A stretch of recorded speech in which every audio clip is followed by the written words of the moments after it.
Yang pertama, zakat itu nanti disampaikan betul ada ketentuan dari mulai mengambilnya khudz min amwalihim shadaqatan tutahhiruhum wa tuzakkihim biha, dikeluarkan ke dalam 8 golongan di Quran surah ke-9 ayat ke-60, dan itu semua ada ukurannya dari mulai haulnya dan sebagainya. Karena tidak ditanyakan, beliau menanyakan infak, baru kita masuk kepada infak. Quran surah kedua Al-Baqarah ayat 215. Yas'alunaka madza yunfiqun, banyak mereka bertanya kepada Muhammad sallallahu alaihi wasallam tentang infak.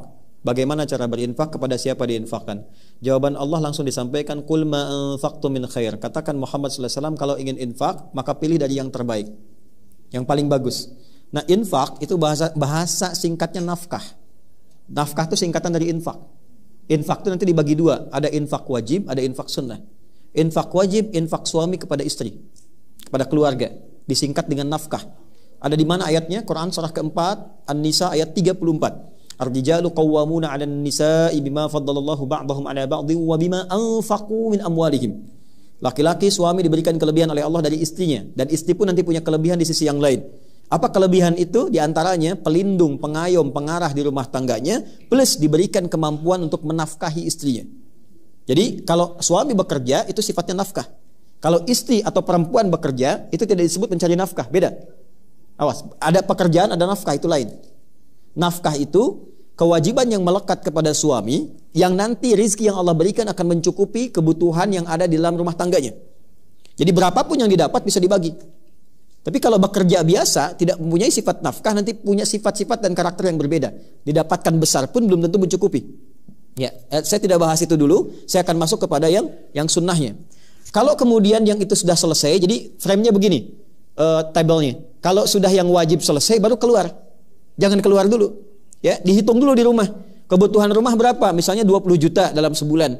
Allah kasih rezeki 30 juta. Maka yang dipahaminya yang 10 jutanya itu adalah modal ibadah kita yang Allah titipkan lewat kita supaya mendapat kemuliaan. Ya, bukan dijadikan untuk ini kaya, bukan itu tujuannya. Jadi hitung kebutuhan kita, setelah dapat sebulan sekian, lebihnya yang kita sebut lebih itu sebetulnya peluang ibadah yang Allah titipkan lewat kita. Mumpung sedang dititipkan, pakai. Sampai nanti Allah pindahkan ke tempat yang lain kalau itu tidak digunakan dengan baik. Ya, maka cara menggunakannya bagaimana? Satu, qul ma anfaqtum min khair. Kalau mau infak sifatnya materi. Bisa makanan, bisa pakaian, bisa juga uang dan sebagainya. Yang penting materi. Min khair yang terbaik. Satu, lil walidain, untuk orang tua. Qala rabbi auzi'ni an ashkura ni'mataka allati an'amta 'alayya wa 'ala walidayya wa an a'mala shalihan tardah. Ya? Orang tua. Kemudian setelah itu siapa? Wal aqrabin. Aqrabin itu keluarga dekat, ada dua tafsirnya. Satu, keluarga dekat lingkup mahram, ya, lingkup mahram. Misalnya anak kakak, anak adik, anak paman, Anda sukses tapi adik punya anak misalnya sekolah susah, maka hati diinfaki. Orang tua menerima infak. Ingat, tidak boleh menzakati orang tua. Ya, tidak boleh. Orang tua itu hanya berhak menerima infak.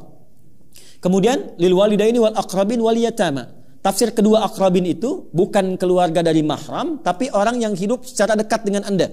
Bisa tetangga, bisa sahabat dan sebagainya. Ya, Anda tinggal, kerabat Anda jauh tidak dengan Anda di Banten misalnya, dia di Sumatera, tapi kan tetangga Anda di samping-samping. Yang tahu kalau kita kena musibah itu dulu yang membantu. Maka skemanya berikan infak kepada mereka sehingga ada keyakinan dalam hati mereka dan kelembutan dan hadir bersama kita saat ada kesulitan di kemudian hari.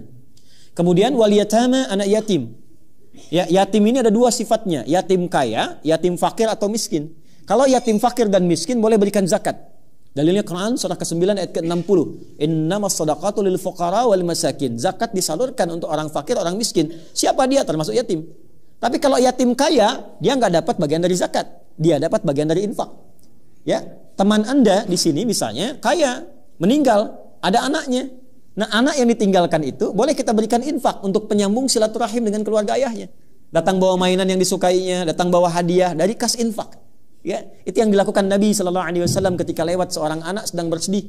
Kata Nabi, "Kenapa kamu bersedih, enggak main dengan teman yang lain?" Kata anak ini, "Ya Rasulullah, baju saya jelek. Ya Rasulullah, mainan saya jelek, saya malu main dengan mereka." Ini kisah nyata.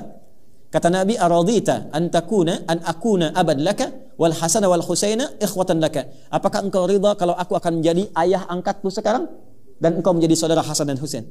Kata orang ini, "Radit ya Rasulullah, saya ridha." Atau kama qala, ya, saya ridha ya Rasulullah. Maka oleh Nabi diberikan dari infak baju yang bagus, pakaian yang bagus, mainan-mainan yang indah, dia bergabung dengan temannya. Begitu bergabung, pakaian dan mainan dia paling bagus. Kata temannya, dari mana semua ini? Dia kisahkan. Tadi saya ketemu Rasulullah, saya katakan bapak saya meninggal dalam syahid dalam peperangan. Kemudian saya dibelikan baju baru, saya dibelikan pakaian baru, saya dibelikan mainan baru.